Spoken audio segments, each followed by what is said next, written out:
Hi, I'd like to spend a few minutes with you sharing my latest Medium article, which is based on a podcast that I heard through Broken Brain.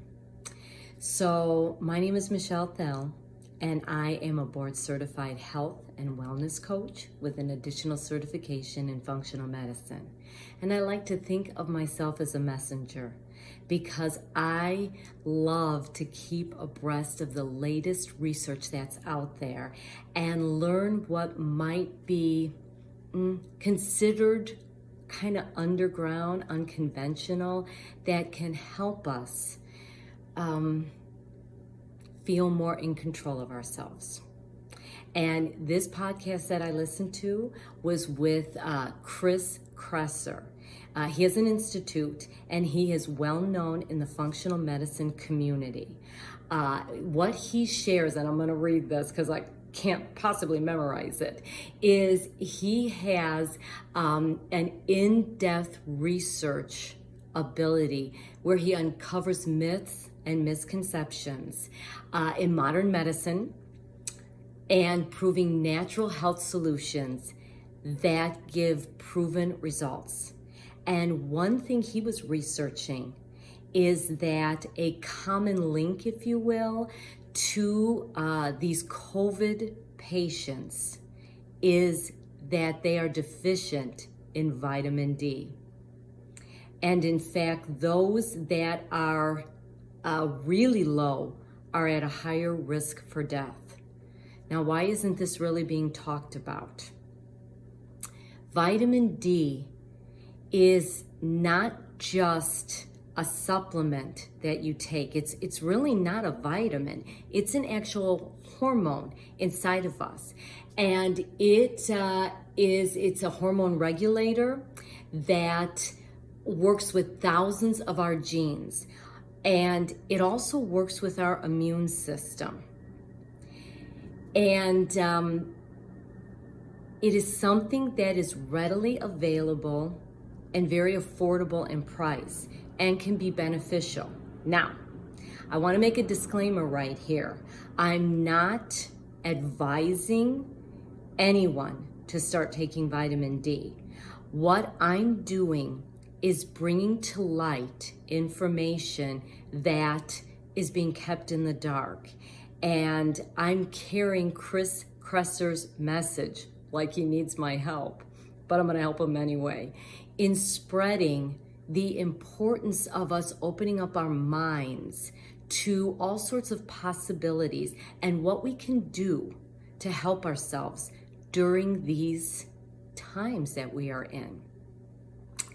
So Chris mentioned that there are 5 possible reasons why we aren't hearing about vitamin D in mainstream America TV.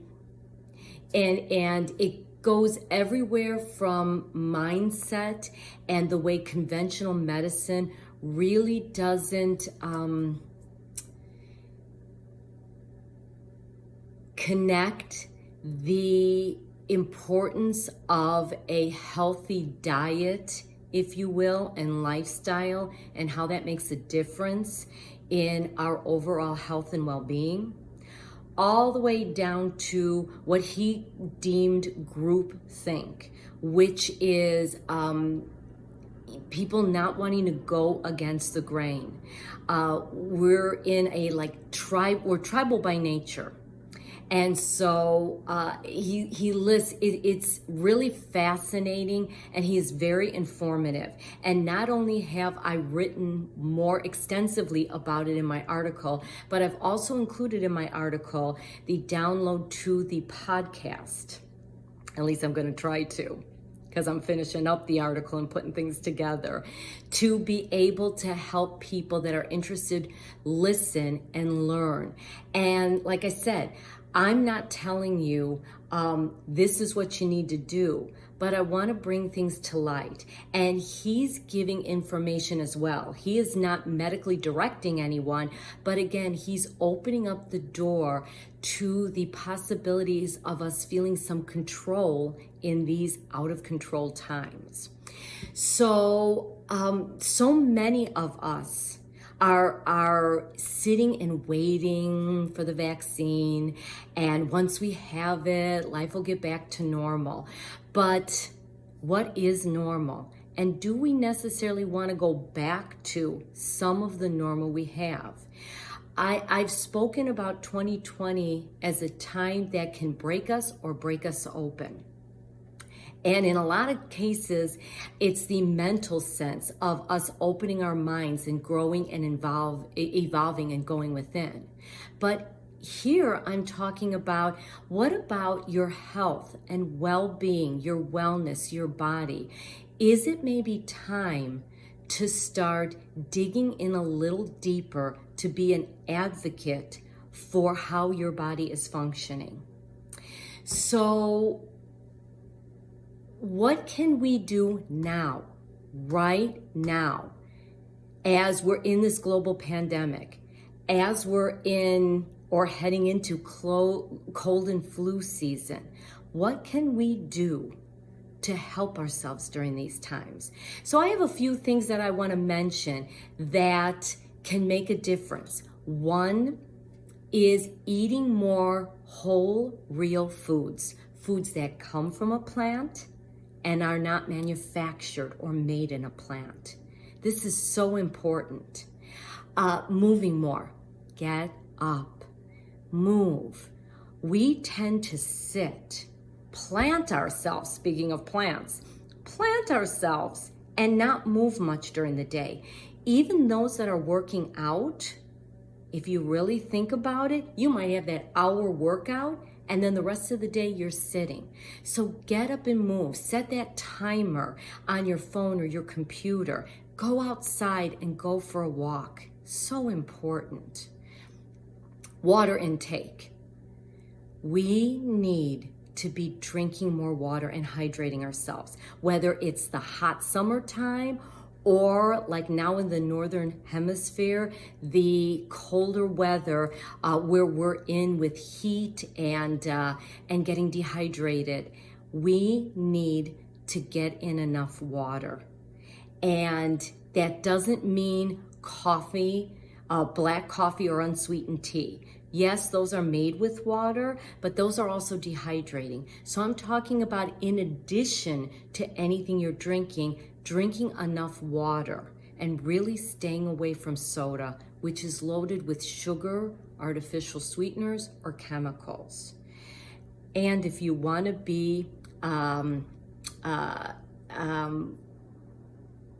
given a reason to move more, drink more water, and you definitely will be getting up and moving more.